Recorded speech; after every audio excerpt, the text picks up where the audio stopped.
హాలిడేస్లో పిల్లల్ని సినిమాలు షాపింగ్లంటూ తిప్పడమే కాకుండా ఇలా కూడా చేసి చూడండి. దగ్గరలోని బ్యాంకుకు తీసుకెళ్ళండి. అవి ఎలా పనిచేస్తాయో, ఏటీఎం ఎలా పనిచేస్తుందో, వాటి వలన లాభమేంటో చెప్పండి. వీలు చూసుకొని అనాథ శరణాలయాలకు, వృద్ధాశ్రమాలకు తీసుకెళ్ళండి. వారి బాధలను, కష్టాలను వారికి అర్థమయ్యేలా చెప్పండి. నదుల దగ్గరికి, సముద్రాల దగ్గరికి తీసుకెళ్ళండి. తప్పక వారికి ఈతను నేర్పించండి. 2 మొక్కలను వారికిచ్చి వాటిని చక్కగా పెంచమని చెప్పండి. చక్కగా పెంచిన వారికి మంచి బహుమతి ఇస్తానని వారిని ప్రోత్సహించండి. మీ పిల్లల ముందు రక్తదానం చేయండి.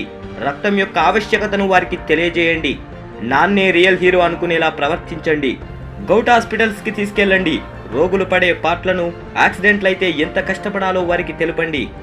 సొంత గ్రామానికి తీసుకెళ్లి తాతయ్య, అమ్మమ్మ, బామ్మలు, బాబాయిలు ఆప్యాయతలను వారికి రుచి చూపించండి. అందరూ కలిసిమెలిసి ఉంటే ఎంత బాగుంటుందో చూపండి. వ్యవసాయం అంటే ఏమిటి, రైతు ఎంత కష్టపడితే మనం తింటున్నామో, పదార్థాలను వృధా చేయడం ఎంత తప్పో వారికి తెలియజేయండి. దగ్గరలోని పోలీస్ స్టేషన్, కోర్టుకు, జైలుకు తీసుకెళ్ళండి. జైలులోని శిక్షలు, వీటిని గురించిన అవగాహన వస్తే వారు అలాంటి తప్పులు చేయకుండా ఉండటానికి వీలుగా ఉంటుంది. దగ్గర కూర్చోబెట్టుకొని వారి కోరికలేంటో తెలుసుకొని, వారు కోరినవన్నీ కాకుండా ఏదవసరమో వాటిని మాత్రమే తీర్చి వారి కోసం మీరు ఉన్నారన్న నమ్మకాన్ని కలిగించండి.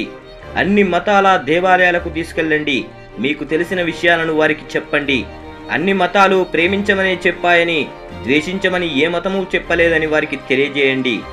వీటిలో మీరు కొన్నైనా చేస్తే మీ పిల్లలు మంచి నడవడిక నేర్చుకుంటారని ఆశిస్తూ జై హింద్.